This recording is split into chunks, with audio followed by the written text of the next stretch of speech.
Hello Cancer, Sun, Moon, Rising, and Venus signs. Kamusta kayo? Sana po ay nasa mabuti kayong kalagayan. Welcome back po sa Star Tarot. Kung bago kayo rito, welcome din kayo. Thank you sa inyong support.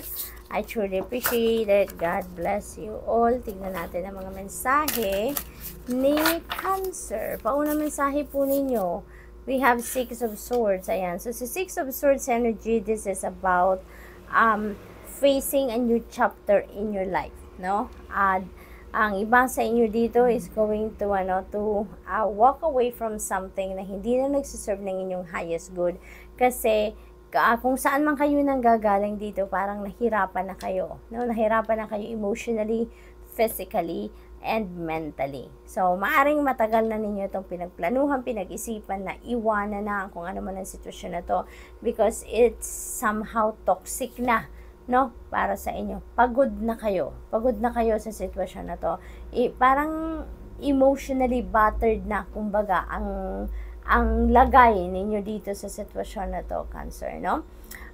But you are heading towards calmer waters na ngayon, no? Papunta na kayo doon sa lugar kung saan doon ninyo mahahanap yung happiness, yung peace, yung harmony sa buhay ninyo. You're giving that to yourself na sa ngayon, no?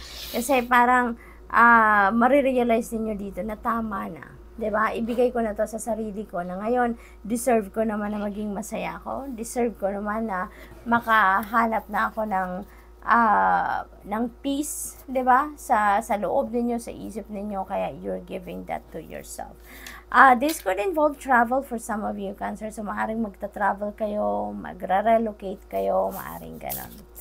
What else? We have 10 of Wands. Ayan. So, 10 represents endings and beginnings. Kaya definitely, kung ano man ang iiwanan ninyo dito, you're going to put an end to that, no? Wala nang balikan yan. Wala nang lingon-lingon. You are really heading towards wherever you are going, no? So, dito naman sa 10 of Wands, meron na kayong i-give up dito. This is a difficult situation then, no? That you are putting an end. Kasi, alam niyo na you deserve better than that, no? You deserve happiness, you deserve life, 'di ba? Talaga, kaya ano na kayo, i-give up niyo na kung ano man yung nagpapabigat sa inyo dito. This could be emotional burden, pagod na ang puso ninyo, ang dibdib ninyo. That could be physical din, maybe related din yan sa trabaho, karera, pamilya, relationship, whatever the case may be dito, Cancer, you are putting an end to that dahil pagod na kayo, Pagod na kayo. It's about time na para magsimula kayo ng bagong buhay. We have Knight of Wands. Ayan, there is forgiveness, Yan ang napipick up ko dito. Maaaring merong forgiveness kayo na hihingiin or ibibigay, sa kung sino man. At mabilisan ang galaw ng lahat-lahat dito. Mabilis, kaya there could be na time siguro hindi na ninyo ito mapag-iisipan kung ano man ang siguro kailangan ninyo pagdesisyonan agad-agad. Yung siguro may mga sitwasyon dito na you really need to take action on it right away. So you are being advised here to pay attention to your intuition. Sundin ninyo at gawin ninyo kung ano yung binubulong ng iyong intuition because that is going to lead you to where you need to be. That is going to lead you to what is best for you. Okay? So, we have the Hermit energy. Yan. So, kailangan dito ninyo na magmuni-muni. Kailangan ninyo dito na magpahinga. Kailangan ninyo dito na mag-reflect, Cancer. So, yun ang ganap dito for some of you. Kaya iniimbitahan kayo dito ng Hermit energy na mag-solitude kayo, mag-connect kayo, sa inyong higher self because there are things that you really need to think about sa ngayon. And that could be related to these two energies kasi malaking desisyon ito, na mag-move on na kayo sa buhay. You're heading towards a different path dito, kaya napakalaking decision yan na gagawin ninyo. And with the Hermit energy, maaaring meron dito mga bagay na kailangan ninyo pagnilay-nilayan, kailangan ninyong marinig na mga guidance, ng Divine Universe sa inyo. And you can only do that, when you put yourself in solitude. So, we have 5 of Cups. Ayan, may mga pinanghihinayangan kayo dito. Cancer. Siguro, at some point, ito yung nararamdaman ninyo dahil iiwanan nyo ng sitwasyon na to, whatever this toxic situation is. Somehow, you know, sa una siguro, medyo nanghihinayang din kayo. But, mananaig sa inyo dito yung kagustuhan ninyong makuha din kung ano ang para sa inyo. Kasi, let's say for example, trabaho yan, career yan, relationship yan, you know, nag-invest kayo dyan ng emosyon, nag-invest kayo dyan ng time, resources, ng love ninyo. But maybe along the way, alam mo yun, hindi na nag-workout. And maybe for so long, nagtyaga kayo, nag-try kayo, nag-persevere kayo na maayos. Pero siguro talagang hindi na maayos. Kaya you're deciding to leave. You're deciding to let go, whatever that is, no? Sitwasyon man or tao. Kaya maaring somehow may panghihinayang kayo pero mananaig sa inyo dito ang inyong kalayaan, mananaig dito ang kagustuhan ninyo na maging masaya at maging peaceful din ang buhay ninyo, no? So, yun ang na-pick up ko dyan with the Five of Cups. Tignan natin kung ano yung inyong final message dito, Cancer. We have angel number 3333. And the problems you have today will eventually disappear, no? Totoo, dahil wala namang problema na tumatambay sa atin or tayong tumatambay, 'di ba? Lahat naman nagkakaroon ng solusyon, 'di ba? Kaya kahit ano man ang problema ninyo sa ngayon, yan ay matatapos din. Your guardian angel encourage you to maintain a positive outlook on life since your luck may be about to change. It is time to put to use your captivating energy and inspirational personality. You know, don't let your ego get the best of you, okay? Good luck. That's all I have for you for today. Thank you for watching. Love and light. Namaste. Hello, is Scorpio, Sun, Moon, Rising, and Venus signs. Kamusta kayo? Sana po nasa mabuti kayong kalagayan. Welcome back po sa Star Tarot. Kung bago kayo rito, welcome din kayo. Thank you sa inyong support. I truly appreciate it. God bless you all po. Po naman sa akin ng Scorpio ay Six of Pentacles energy. Ang sabi dito, every blessing you give will eventually be returned to you. Yung parang, ano to, kung ano yung exactly binibigay ninyo na energy, yun din ang pabalik sa inyo, no? Parang ganon ang ganap dito for some of you, Scorpio. Kaya if you've been helping other people, marami din ang dadating sa inyong tulong. Marami ding biyaya ang ibibigay sa inyo. Kung ano yung kailangan ninyo sa ngayon, maaring yun din ang mayroong mga tao na maaring kumusa or magkusa na magbigay din sa inyo. Parang ganon, Scorpio. We have Ten of Pentacles energy. Ayan, so yung Ten of Pentacles, this is about money. This is about wealth. This is about inheritance, family legacy, yung parang ganon, ano? Kaya, posible na ang iba sa inyo dito, Scorpio, maaaring nandoon ang usapin ninyo between you and family members. Maaaring about inheritance, about family money, siguro, family business, yung ganon, ano? Sino yung ang mamamahala ng negosyo, siguro along those lines, no, ang mga usapin na nagaganap sa pamilya ninyo sa ngayon is Scorpio. So this is really beautiful. Napipick up ko dito, parang mayroong mga usapin dito ng kung ano yung mamanahin, ano yung parte ninyo sa mana, yung ganon. So what else? We have Three of Pentacles energy.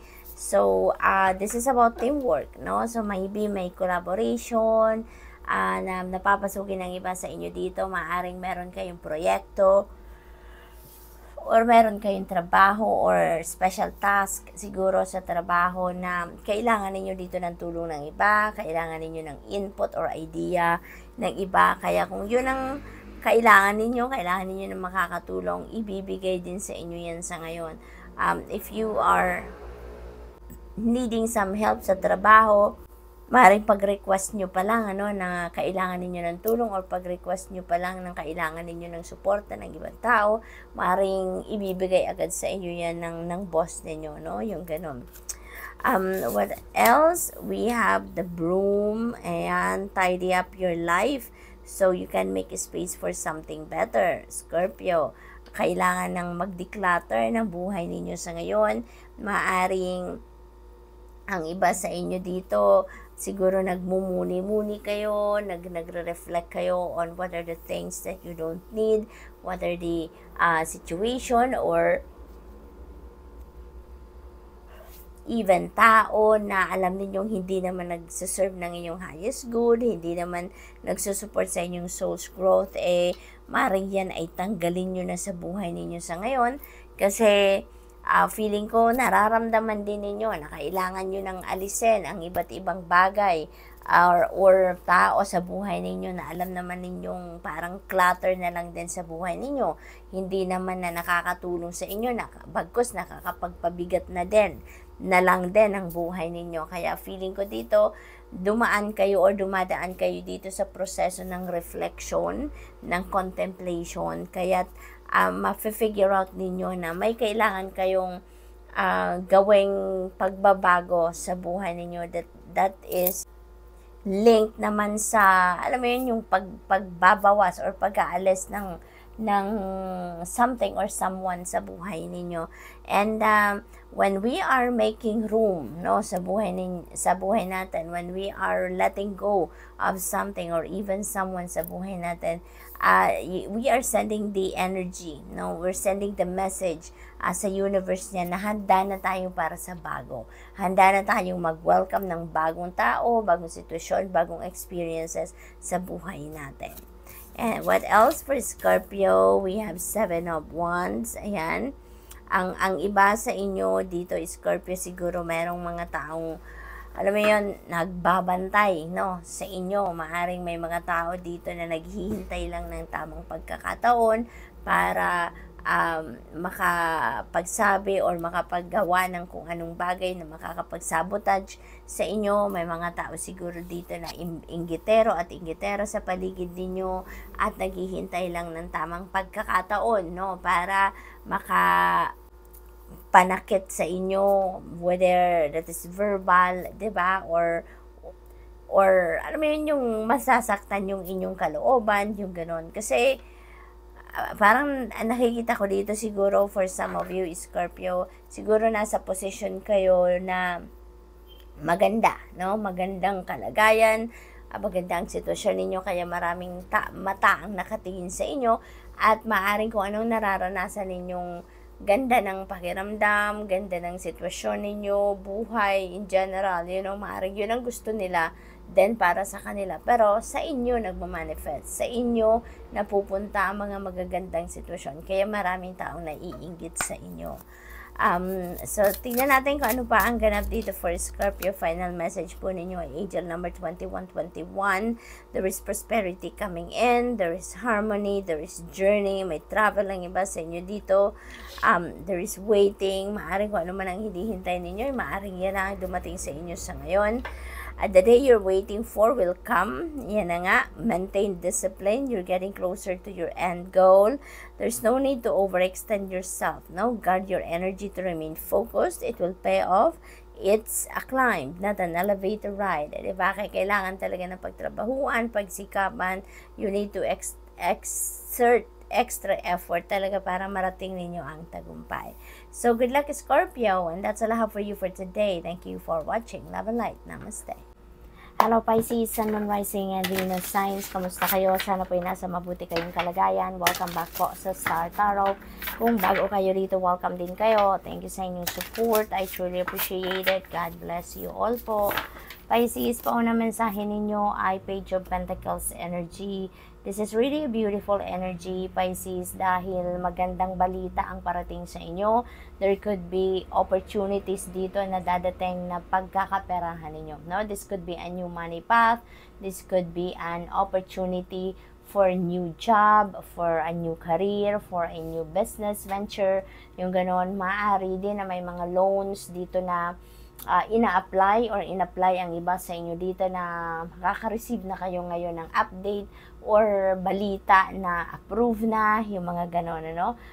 Posible din na may ina-acquire kayo na property, no? At ngayon siguro mababalitaan ninyo na maaring na-award sa inyo yung property na yan, maaring kayo nanalo sa bidding, no? Something like that. So this is wonderful news coming in regarding sa inyong money, career, finances, property, mga ganon, ano, pagkakakitaan. We have broom. Ayan, it's time to tidy up your life, no? Hindi lang ito tidy up your environment, your physical environment. Hindi lang ito tidying up of your energy field, of your thoughts and feelings, no, your mind. Hindi lang yun, but overall, no, this is the time for decluttering your life. Yun ang sinasabi ng energy na to. Posible din na ang iba sa inyo nakakaramdam na parang punong-puno kayo, no? Yung ganun. At parang nasa stagnant energy kayo na, alam niyo yun, feeling, di ba, minsan kapag magulo ang paligid natin, ang nakikita natin, kapag hindi maganda yung pakiramdam natin, feeling natin, we need to declutter ourselves, di ba? Feeling natin, kailangan nating linisin ang sarili natin, ang katawan natin, ang physical environment natin. Di ba may mga ganon tayong nararamdaman? Maaring si Pisces, no? Ang iba sa inyo ngayon, ganon ang nararamdaman ninyo. Kaya, mas pipiliin ninyo ngayon na maglinis, no? Maglinis ng inyong physical environment, yung living space ninyo, yung opisina ninyo, yung lamesa ninyo sa trabaho, mga cupboards ninyo sa bahay, cabinets, yung mga ganon. So, siguro, ganon ang plano ninyo sa ngayon, no? And aside from that, maybe, sisimulan ninyo sa physical environment ninyo. And pagkatapos niyan, siguro, lilinisin naman ninyo, no? Yung isip, yung damdamin ninyo, yung ganon. And even yung mga tao, no, sa buhay ninyo, maaring you will come to a point na pagmumuni-munihan ninyo yan, pagninilay-nilayan ninyo. Sino nga ba yung mga tao sa buhay ninyo na hindi naman na nagsiserve ng inyong best interest, ng inyong highest good, yung bang wala namang positibong epekto na sa buhay ninyo, yung mga ganon. So maybe you are also going to release, no, some people sa buhay ninyo sa ngayon, no? And when you are making room sa sarili ninyo, when you are decluttering anything na parang clutter na lang talaga, basura na lang, or alam mo yun, yung wala nang pakinabang, kumbaga, sa buhay ninyo, ibig sabihin lang niya na you are welcoming newness. You are ready to embrace new things, new experiences, new people, new situations sa buhay ninyo. Kapag naglilinis tayo ng buhay natin, we are sending a message to the universe na handa na tayo para sa bago, no? Handa na tayo para sa change. We have Knight of Swords. Ayan. So, chase your every dream. Yun ang sinasabi sa inyo dito, Pisces, ng card na to. Maari ngayon talagang you're going to be very determined. Kayo ngayon, mabilis kayo ngayon mag-isip, mabilis kayo ngayon dumiskarte, mabilis kayong gumalaw, yung gano'n, kasi parang gusto ninyong habulin, no? Kung ano man yung mga opportunities na nandiyan sa inyong harapan sa ngayon. You are going to take action right away for every opportunity na kakatok sa inyo sa ngayon. Good luck to that. We have Queen of Pentacles, definitely merong mga opportunities dito na parating sa inyo na magbibigay ng pagkakataon sa inyo para magkaroon kayo ng financial prosperity and abundance, no? So dito, 'di ba, may Page of Pentacles tayo, may mga balita kayong maririnig about opportunities related sa inyong money, career, and finance, and with the finances, and with the Queen of Pentacles, sinasabi dito na this is a time for prosperity and abundance. This is a time for opportunities to come in dito sa inyo na maghahatid sa inyo ng prosperity and abundance. Kaya napakagandang energy din ito pagdating sa inyong money, career, and finances.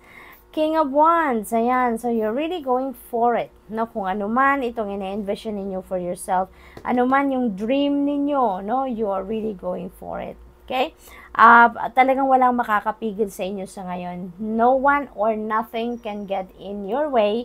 Ngayon, Pisces, kung ano yung sinet ninyo, whatever it is that you set out to do, no, you're really going for it. You're going to be very determined, focused kayo, you're driven ngayon na makarating sa kung ano man ang iniisip ninyo na gusto ninyong ma-achieve or ma-accomplish dito, no? There could be entrepreneurship dito for some of you. Maaring ito yung gusto ninyong gawin sa ngayon, no? Mag-change kayo ng career path. Maaring dito ninyo nakikita sa entrepreneurship yung success, no, na gusto ninyo. Maaring gusto niyo na maging boss kayo, sarili ninyong boss, kumbaga, no? Maaring ayaw niyo na magtrabaho na or mag-employ pa.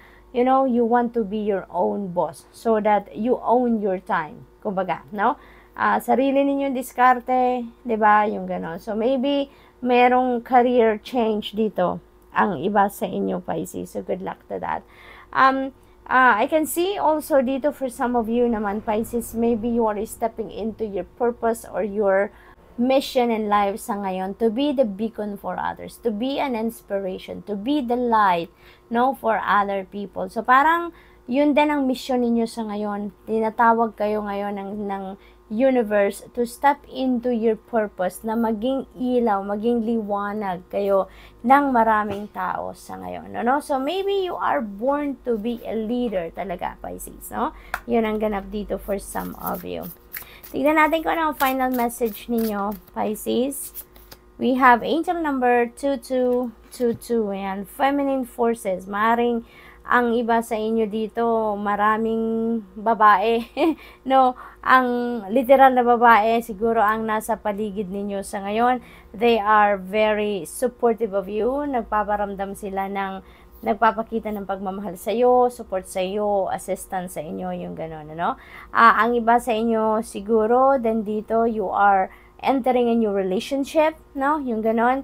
Balance will be back in your life as well. Prosperity is also coming in with the Queen of Pentacles, tapos Page of Pentacles energy dito. So definitely there will be an opportunity for you para magkaroon kayo ng kaluwagan sa pera. You can do everything by yourself, but life is to be shared. Yun ang reminder sa inyo.